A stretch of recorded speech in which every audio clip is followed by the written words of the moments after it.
500ാമത്തെ എപ്പിസോഡിൽ നിൽക്കുമ്പോൾ ചേച്ചിക്ക് വേറൊരു വിശേഷം കൂടി പങ്കുവെക്കാനുണ്ട്. അതായത് കഴിഞ്ഞ ദിവസം റിലീസായ ചേച്ചിയുടെ ഏറ്റവും പുതിയ സിനിമയായിട്ടുള്ള എൽ ജഗദമ്മ 7ാം ക്ലാസ് ബി സ്റ്റേറ്റ് ഫസ്റ്റ്.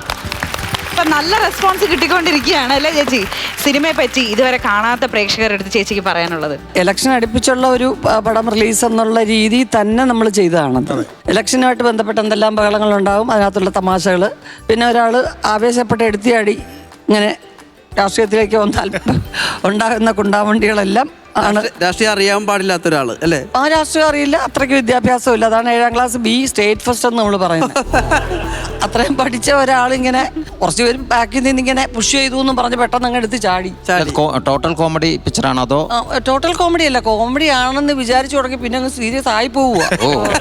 ഇക്ക, ഈ സിനിമയ്ക്ക് ഒരു പ്രത്യേകതയുണ്ട്. ചേച്ചി പ്രൊഡ്യൂസ് ചെയ്യുന്ന 2ാമത്തെ ചിത്രമാണ് ആൻഡ് ചേച്ചിയുടെ ഹസ്ബൻഡ് ശിവൻ സർ ഡയറക്ട് ചെയ്യുന്ന ആദ്യത്തെ ചിത്രം കൂടിയാണ്. വേറൊരു പ്രത്യേകത ഉണ്ട് ഈ സിനിമയ്ക്ക്. ഞാൻ ഈ സിനിമയിൽ ഒരു സീൻ അഭിനയിച്ചിട്ടുണ്ട്. അതെ.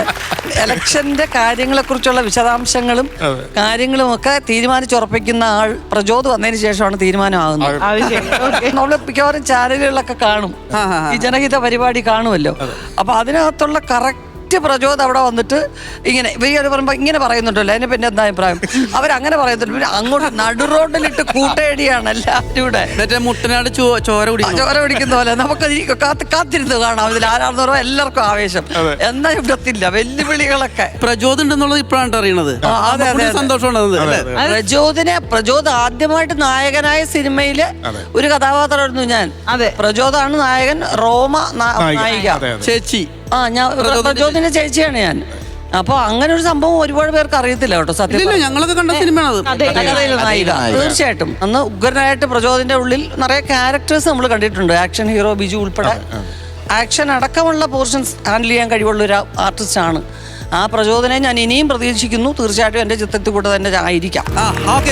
അതങ്ങനെ ആവട്ടെ. അല്ല ചേച്ചി, അപ്പൊ ഈ സിനിമയിൽ ചേച്ചി പറഞ്ഞ പോലെ ചേച്ചിനെ ഒരാളെ ഉന്തിയിടുന്ന പറഞ്ഞല്ല, ആ ഒരു ആള് ചേച്ചിയാണോ?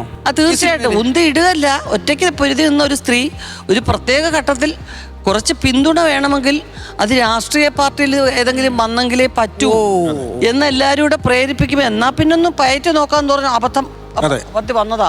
പിന്നെ കിടന്ന് വെള്ളം കുടിക്കുന്നവരും കൈകാലിട്ടേക്ക് അപ്പൊ പിന്നെ ആരും കാണത്തില്ല കൂടെ. അല്ല, അതിലേറെ ഞങ്ങൾക്ക് ഒരുപാട് സന്തോഷമുണ്ട് ചേച്ചി. കാര്യം ചേച്ചി വരുമ്പോൾ നമ്മുടെ ആർട്ടിസ്റ്റുകൾക്ക് ഒരുപാട് സന്തോഷമുണ്ട്. കാരണം ഞങ്ങളുടെ ആർട്ടിസ്റ്റുകളെ ഏറ്റവും അധികം എനിക്കൊന്ന് മോട്ടിവേറ്റ് ചെയ്യുന്ന ഒരു ആർട്ടിസ്റ്റ് കൂടിയാണ് ചേച്ചി.